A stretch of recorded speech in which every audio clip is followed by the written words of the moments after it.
Il y a 10 ans, je me suis lancé le défi de créer une solution pour récupérer l'énergie des vagues et en faire de l'électricité. Mon terrain de jeu et de passion, c'est l'océan. Donc dès le début, il était absolument indispensable pour moi de concevoir une solution durable et inconcevable qu'elle soit polluante. Il fallait que je trouve une solution qui soit simple et robuste. Et donc petit à petit est arrivée cette notion du cylindre qui oscille, qui transforme cette énergie de la houle en électricité. Avec le mouvement de la houle, le cylindre oscille d'avant en arrière et ce mouvement d'oscillation met en mouvement un pendule d'eau interne. Ça va générer un flux d'air et on va récupérer ce débit d'air avec une turbine couplée à une génératrice. C'est comme ça qu'on va produire de l'électricité. Alors pour pouvoir utiliser la turbine la plus efficace possible, les turbines unidirectionnelles, on a inventé un système de clapet qui permet de redresser le flux d'air. Quand cette chambre d'air va être en pression, le clapet en amont de la turbine va s'ouvrir et va permettre un flux, ici de la partie droite vers la partie gauche. Et inversement, quand l'autre chambre va être en pression, c'est l'autre partie du clapet qui va s'ouvrir et qui va permettre toujours d'alimenter en continu la turbine avec un flux unidirectionnel.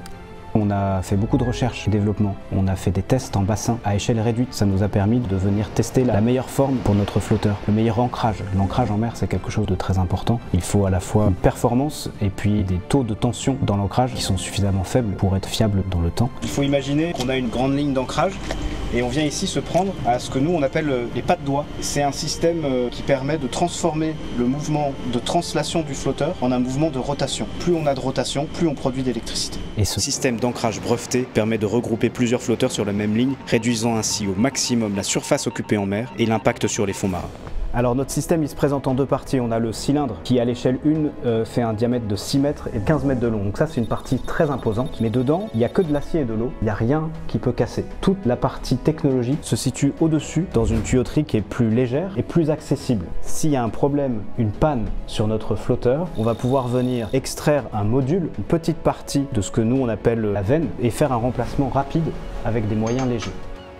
Grâce à nos tests à l'échelle 1/4, on a pu complètement dérisquer notre technologie et on n'a plus de verrou qui nous empêche d'aller vers la commercialisation. La dernière étape, c'est maintenant les tests à l'échelle 1 pour faire certifier notre performance et que nos clients soient tous au courant de la production que notre flotteur réalise. Nous, on est particulièrement attentifs en tant qu'Ifremer, déjà parce qu'on travaille avec des biologistes marins et puis ensuite parce qu'on est responsable de la gestion de ce site d'essai et donc de ne pas endommager l'environnement marin sur ce site d'essai-là. Moi, je trouve que ça a du sens d'un point de vue écologique, cette technologie-là, parce que déjà, elle permet de produire une énergie décarbonée et renouvelable. Et puis ensuite, ils ont utilisé une ligne d'ancrage tendue, ce qui fait qu'elle ne frottait pas sur le fond. Et donc, ça a permis de ne pas abîmer le fond marin par des phénomènes de ragage comme il peut y avoir sur des lignes d'ancrage non tendues à base de chaîne, par exemple. Ça y est, le flotteur est sorti de l'eau, on est super content. Donc voilà, c'était une opération importante pour nous, ça boucle la fin des essais en mer. Et donc voilà, le flotteur il est là. Alors le biofouling, donc il s'agit de la colonisation d'algues, de coquillages. Aujourd'hui ça n'affecte pas du tout le fonctionnement du flotteur, donc c'est aussi un point très important à souligner. Seaturn propose une solution qui a une empreinte au niveau de l'environnement marin qui est beaucoup plus faible que l'éolien offshore. L'éolien offshore, sur 1 km², on aura 15 MW et nous on en aura 45. Notre objectif en termes de développement commercial, c'est de pouvoir atteindre 26 gigawatts de fermes houlomotrices installées d'ici à 2050. Seaturn a les moyens de le faire puisqu'on a une solution simple, robuste, qui est scalable. Donc ça veut dire que des flotteurs, on peut en faire des dizaines, des centaines, en fonction des besoins des clients. Donc on peut très bien appliquer notre solution à des communautés côtières qui ont besoin de petites capacités de production, de mégawatts, 5 mégawatts. Donc on pense au complexe hôtelier par exemple pour remplacer tout ce qui est groupe électrogène. Accompagner le transport maritime durable, c'est également une application de nos flotteurs.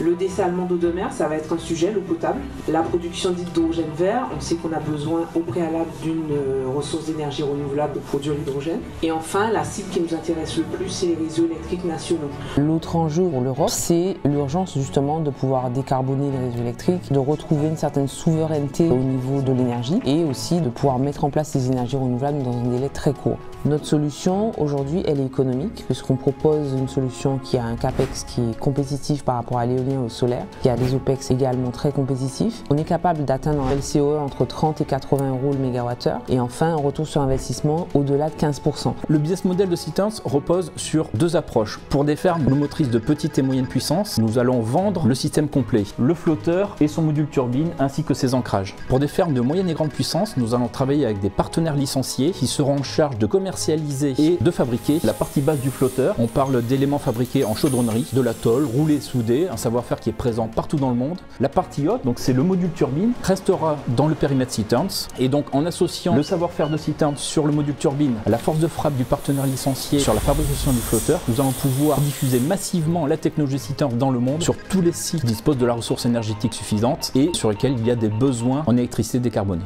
L'énergie houlomotrice peut répondre à 10% de la demande en électricité mondiale. Citerns peut couvrir 15% de ces 10%. C'est 1,5% de la demande en électricité mondiale.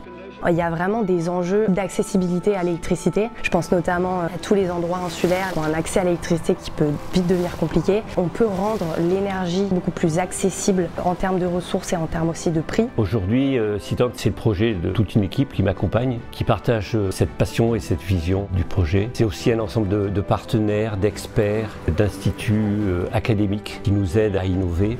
Donc maintenant, tout notre travail, ça va être de déployer notre technologie dans le monde, constituer des fermes un petit peu partout, là où il y a de la houle bien sûr, là où il y a des besoins,